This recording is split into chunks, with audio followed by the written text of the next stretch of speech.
I'm going to share 5 quick tips to better photography fast, and we're going to start right now. Hey guys, thanks for tuning in. If you enjoyed this video and find it helpful, don't be selfish and share with friends so they too can up their photography game. So we're going to jump right into 5 tips to help you boost your photography fast.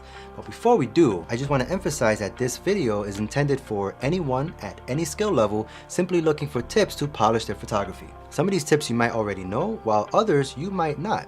So keep an open mind, you might learn something new. I've been shooting for about 7 years now, and one thing that's for sure is that you never stop learning, no matter how good you are. I'm always learning new things, both from my own experiences and from the experiences of other photographers.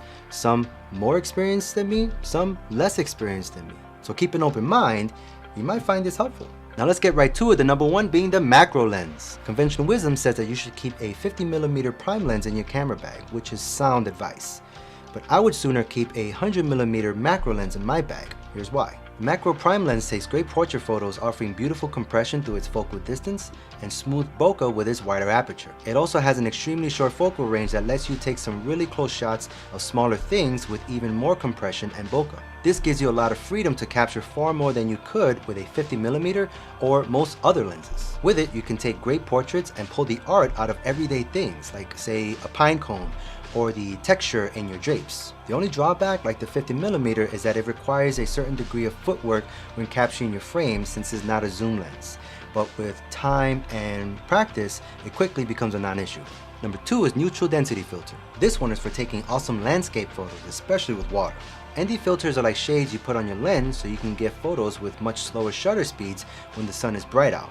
And there are a couple things you can do with that. For example, I shot this photo at the Baltimore Inner Harbor using an ND filter because I wanted the water to smooth out as much as possible, giving a nice reflective floating look to the cityscape. Adding an ND filter allows the camera to take long exposure shots during the day, which allowed for smoothing out of any traces of movement in the generally still water. This gave the shot a clear reflection of the city across the horizon. On the other hand, you can use the ND filters to portray a smooth, delicate sense of movement in taking long exposure photos of fast moving water like a waterfall or river rapids. You can also use it to take long exposures of public places to portray how busy it is on a sunny day. Number 3 is shooting at golden hour. Golden hour is a great, surefire time to take photos outside. Can't go wrong golden hour. It's that time of day where sunlight is well diffused and soft with little shadow, which looks great on everyone and everything.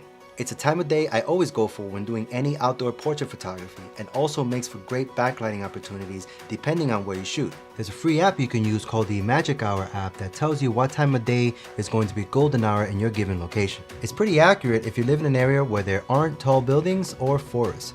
But if you happen to live in an area like that, just plan to shoot 1 hour before the app tells you and you're good to go. Number 4 is lens distortions. Sticking with the topic of apps in golden hour, the lens distortion app is your friend in these situations. It's a free app that allows you up to 3 light or special effect overlays, giving all kinds of potential to your photos. It has a bunch of cool effects like light leaks, rain, fog, shimmer, and more. I use it in the photo of the Baltimore Inner Harbor I mentioned earlier to bring out and warm the blown out sunshine in the horizon. You can also use it to add shimmer to your golden hour portraits and even add backlight where there wasn't before. If you really want to get creative, you can use other overlays like their eclipse overlay to do something creative like this, or their rain overlay to add drama to your portraits, whether it's shot with your DSLR or your cell phone. It's a great set of tools that help you boost interest in your photos. And number 5 is practicing composition with your smartphone. Mastering photography can come really quick to some while taking years for others. A tool I found super useful in helping me build my skill quicker was my cell phone.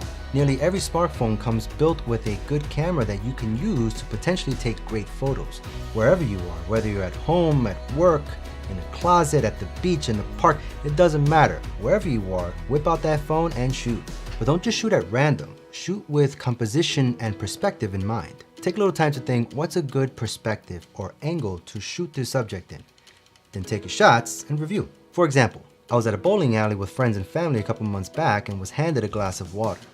I was really impressed with how the waitress was able to bring the glass to me filled to the brim without spilling it, and decided to take a photo of it with my phone. But instead of just taking a plain old photo, I took one with composition and perspective in mind, like this. So wherever you may be, keep your phone with you and look at everything with photo opportunity in mind.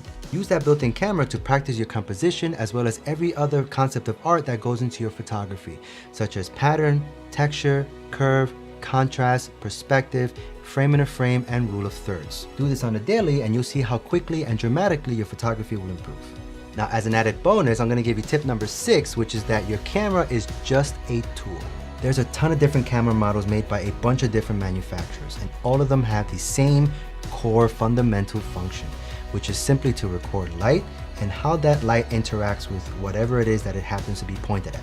All of these are just tools that are capable of taking good and great photos regardless of their price range. The difference is how you use those tools and how you use other tools to supplement your camera's core function. I'm talking about light, reflectors, diffusers, time of day, location, camera settings, lens type, and all the previously mentioned concepts of art you use when shooting. Having the most expensive camera won't get you those award-winning photos if you don't take the time to understand and master everything that comes along with that camera's core function. And by the same token, having a cheap camera can get you those award-winning photos if you do take the time to master and understand everything that goes with the core functions of that camera. And that's it. I hope you enjoyed this video and found it helpful. If you did and want to see more, be sure to check out my YouTube channel where I cover videos like this and a lot more. And as always, from one creator to another, thanks for watching.